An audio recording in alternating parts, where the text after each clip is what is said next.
Alright guys, welcome to your 57th C++ tutorial, and in this tutorial I'm going to be going over a couple things. I'm not going to be doing a whole lot of coding, so you guys just might want to put away your keyboard for this tutorial and just, sit back and watch and learn.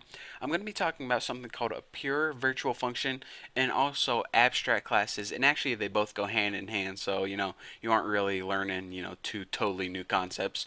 But let me go ahead and before I talk about a pure virtual function, let me explain to you guys what a regular virtual function does. So let's go ahead and before we even start, let's notice that this enemy class has an attack and this ninja class has an attack and this monster class has an attack. So let's go ahead and actually code something in this enemy class attack, and let's code something like cout I am the enemy class. I don't know, that's good enough. And let's go ahead and end that line. So let's go ahead and run this program and see what happens. It says ninja attack and monster attack. It works as we expected. So basically what a virtual function does is this.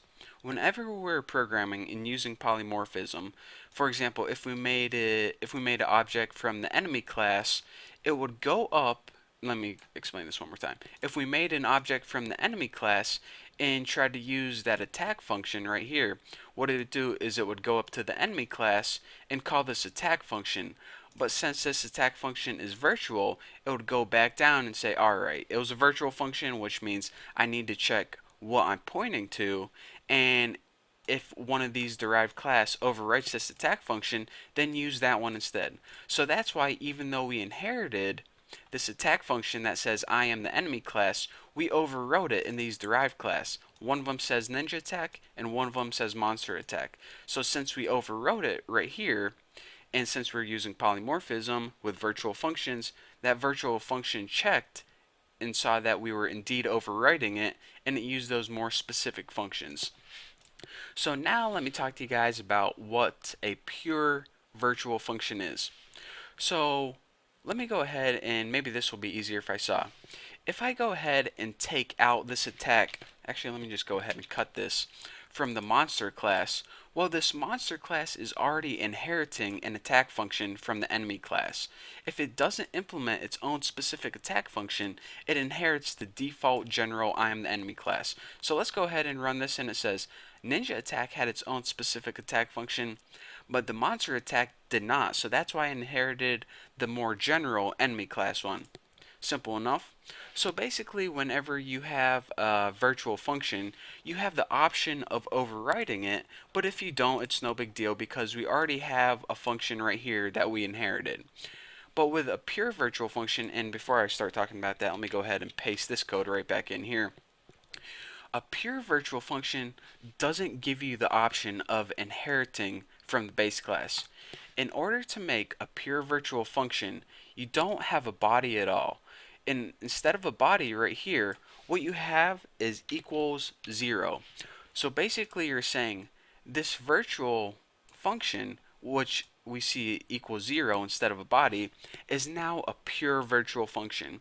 And as you can see, a pure virtual function has no implementation whatsoever. And by implementation, I mean body. And by body, it means, it doesn't do anything. So a pure virtual function doesn't do anything at all. And one rule that you have, any derived class that inherits from from a class that has a pure virtual function in it, it it needs to, no exceptions, it needs to overwrite that function. So remember, the last example I told you, we had the option of taking this out, and if we took it out, it was no big deal. It just used this attack function. Well, now whenever you run it, it says, you get an error message right here, and the reason is because this. You made a pure virtual function in C++, and the programmer made a deal. He said, alright, programmer, whenever you make a pure virtual function, you need to overwrite it. That's our deal. So in this class, alright, you did a good job, but in this class, you didn't overwrite it at all. So whenever I try to call this attack function right here, nothing's happening, equals 0. So that's why whenever we use pure virtual functions, we need to overwrite it. So that can be good and bad depending on what you're going to try to program. If you want to make a game or something that, if you don't want a monster to have a specific attack, it can just inherit the enemy attack, that's fine. Then you don't want to use this. But if you want to make a game with a bunch of different monsters or something, and you want each of those monsters to have a specific way of attacking, then you would want to use a pure virtual function, because whenever you use a pure virtual function, it's going to make sure that you overrode it. So now that we overrode in both the ninja class and monster class, we're going to go ahead and run this, and it's going to work just fine. And you're saying, alright, so I understand what a pure virtual function is, but what is an abstract class? Well, this is like the easiest thing you ever learn. An abstract class is just a class with a pure virtual function in it. Pretty easy, huh? So it took me like 5 minutes to describe what a pure virtual function was, and then, like 5 seconds to describe what an abstract class was. So let's go ahead and recap one last climb. One last climb?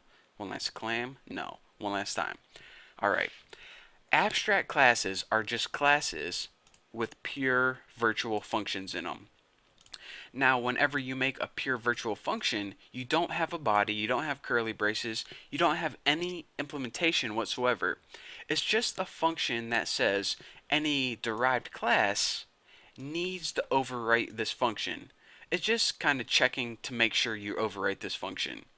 Now, regular virtual functions have the option of being overridden in the derived class. So if this was just a regular virtual function, then we can go ahead and take this attack out if we want, or we can go ahead and include it.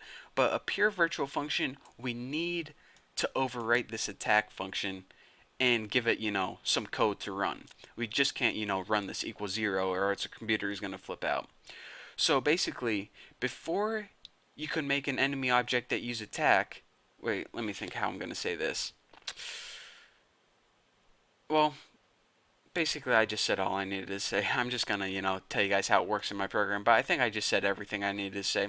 So basically, well, I'm not even gonna do that because I just explained it like 5 times. So anyways, that is what a pure virtual function is, and all abstract classes is a class that has a pure virtual function in it.